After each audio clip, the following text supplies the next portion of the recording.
Guys, I've made another purchase. I've just gone out and bought the cheapest convertible in the entire UK. And if any of you are curious, I've bought this convertible on the hottest day in the UK of 2026. But here she is, a 2006 Mazda MX-5. Well, here we have it.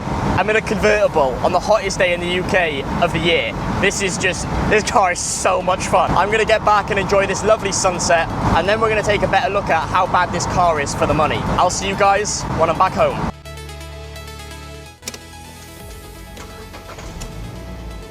Well then, I made it home in the cheapest Mazda that we bought on the hottest day of the UK in 2026. Well, where do I start with this car? Well, the first thing we're going to start with is the price. How much was this car? Well, believe it or not, this Mazda was actually £1,000. Which, to be fair, I think for the money, £1,000 buying a convertible with an MOT on the hottest day in the UK of this year, I think that's a bargain. But what we need to do now is actually see how bad this car is for the money. Now, this car already has quite a few questionable modifications. You'll see on the front, we've got this weird LED strip of some lights, and on the rear we have a fake carbon fiber spoiler. But it does get a lot worse than that. If we come to the front of the car, you'll notice that we have some random holes in the bumper, and the wing, well, the wing is quite frankly the worst part on the car. Now, I'm not 100% sure what's happened here, but I think somebody's tried to spray it with a Halfords rattle can. Not to mention on this side as well, we have quite a severe scratch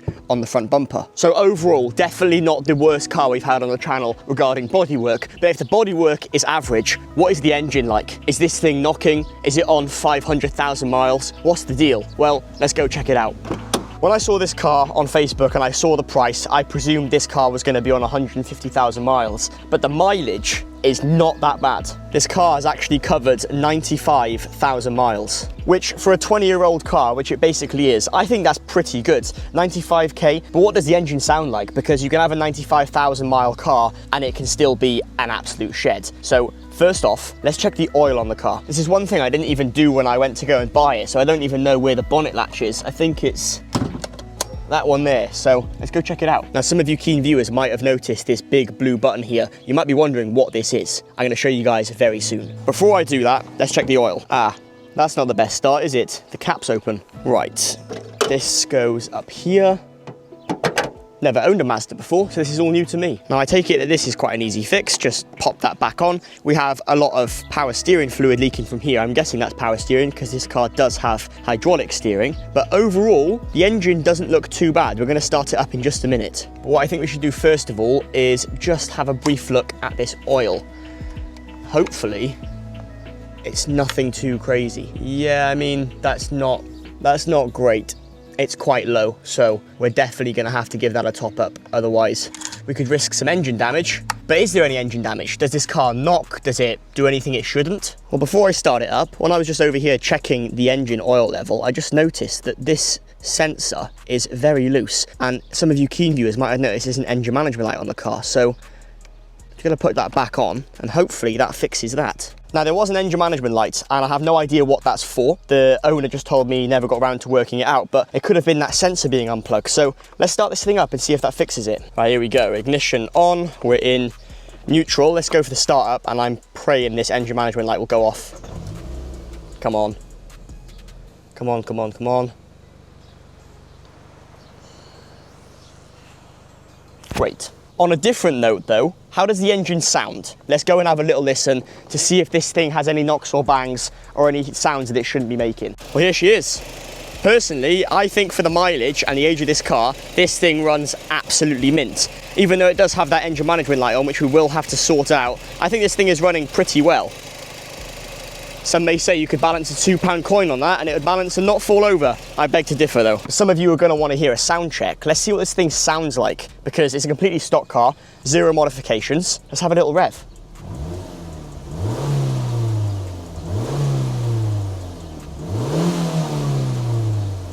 No smoke from the back, all seems pretty good. But not everything is good with this car. This car does have some seriously bad issues, which is why it was the price that it was, because £1,000 for a convertible on, some may say, the hottest day that's been of 2026, that's quite a cheap car. But before we talk about how bad this car is, I've got to show you what this blue switch does. So let's turn it on and I'll show you what this thing does. Now, some of you keen viewers might have already guessed what this is.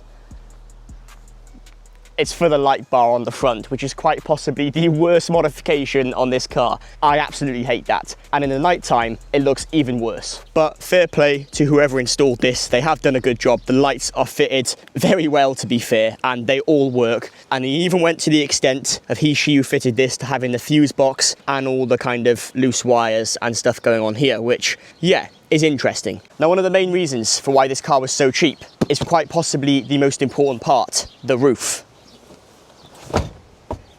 Now, the roof doesn't leak badly, but it does leak. Now, one of the main issues is this part right here. This should be all the way over on this seam, but you can see basically into the back of the car there. So if you have any water or rain when you're driving, that's going to be going straight in. And if we come to the other side of the car, this is what it's meant to look like. You can see that it's watertight, everything seals. That's how it should be, but it's broken on the other side.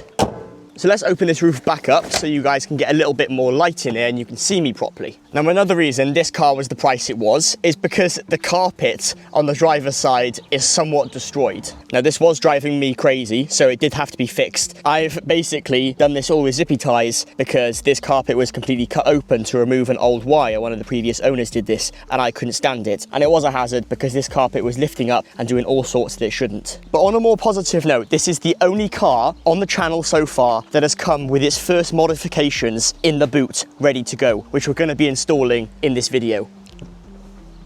There's no latch because you have to open the boot from inside the car. It's a little button you press. I'm learning all these things. See, I've never owned a Mazda before. You guys are gonna love this modification so much. This is what the car came with. A full set of brand new lowering springs. These aren't branded, so they're definitely some cheap Chinese ones. But have you guys seen how high this car sits off the ground? It's like a monster truck. I mean, the rear isn't too bad. It's kind of what you'd expect to see on the front. If we come to the front though, the front is on another level of just, looking at it now, it just makes me laugh. It's so high. Never mind the bad spray job on the wing. Look at the gap in this arch. I can literally fit 5 fingers in the gap. Now, let's go and compare this to the F80 M3.